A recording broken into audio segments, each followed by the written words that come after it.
بسم اللہ الرحمن الرحیم۔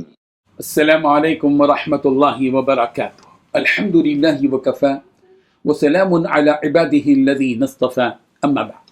حاضرین و ناظرین، یہ درس نمبر 733 ہے اور آج سورۃ الصافات کی 3 آیتوں کی تلاوت اور تشریح کی جائے گی، آیت نمبر 19، 20 اور 21۔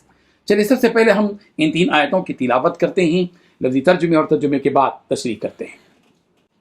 اعوذ باللہ من الشیطان الرجیم، بسم اللہ الرحمن الرحیم، فإنما هي زجرة واحدة فإذا هم ينظرون وقالوا يا ويلنا هذا يوم الدين هذا يوم الفصل الذي كنتم به تكذبون صدق اللہ العظیم۔ لفظی ترجمہ یوں ہے، فإنما سو بس ہیا وہ زجرۃ واحدہ، ایک زور کی آواز ہوگی، فإذا پھر یکایک ہم وہ ینظرون دیکھتے ہوں گے، وقالو اور وہ کہیں گے، یا ویلنا ہائے افسوس ہمارے لیے، ہذا یہ یوم الدین جزا کا دن ہے، ہذا یہی ہے یوم الفصل فیصلے کا دن، الذی وہ جو کنتم تھے تم بھی اس سے تکذبون جھٹلاتے۔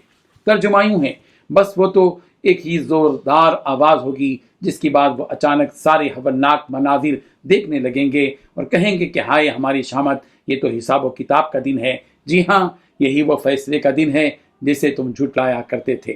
ان 3 آیتوں میں 3 باتیں بتلائی گئی ہیں۔ پہلی بات، بس وہ تو ایک زوردار آواز ہوگی جس کے بعد وہ اچانک سارے ہولناک مناظر دیکھنے لگیں گے۔ دوسری بات، کہیں گے کہ ہائے ہماری شامت، یہ تو حساب و کتاب کا دن ہے۔ تیسری بات، ہاں یہی وہ فیصلے کا دن ہے جسے تم جھٹلایا کرتے تھے۔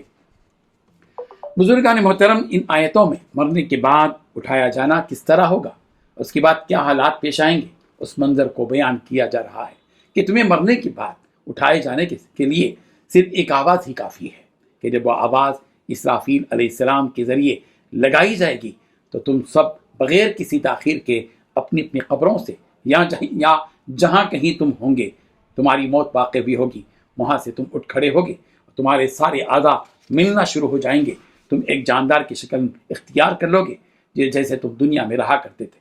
سورہ بقرہ کی آیت نمبر 260 میں حضرت ابراہیم علیہ السلام نے اللہ تعالیٰ سے ایک گزارش کی کہ اے اللہ، میں دیکھنا چاہتا ہوں کہ آپ مردوں کو کس طرح زندہ کرتے ہیں۔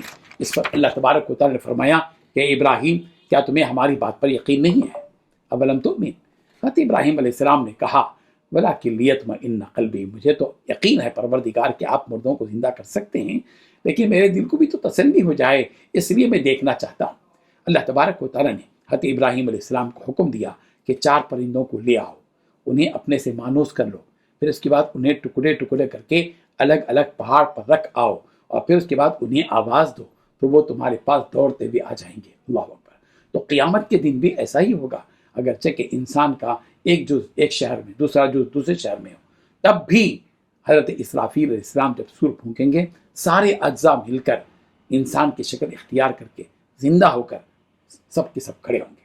جب وہ زندہ ہو جائیں گے، اس وقت کے ہولناک مناظر کو اپنے سامنے دیکھ رہے ہوں گے، تب ان کی زبانوں سے نکلے گا، ہائے افسوس، ہماری تو بربادی آ گئی، ہم تو دنیا میں کہا کرتے تھے کہ مرنے کے بعد دوبارہ زندہ ہونا نہیں ہے، مگر یہ ہمارا گمان غلط نکلا، اب تو ہماری شامت ہے، ہمارے کیے کی سزا ضرور ہم کو ملے گی۔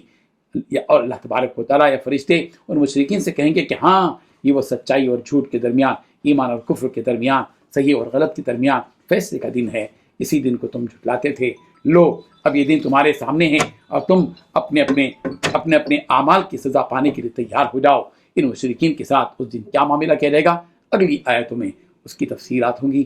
اللہ تبارک و تعالیٰ آخرت کے سلسلے میں جو حقیقتیں قرآن مجید میں بیان کی گئی ہیں اور نبی اکرم صلی اللہ علیہ وسلم نے ہم سب کو بتائی ہیں، ہمیں اس کا دل کی گہرائی کے ساتھ اس کو یقین میں لانے کی توفیق عطا فرمائے۔ آمین۔ و آخر دعوانا ان الحمد للہ رب العالمین۔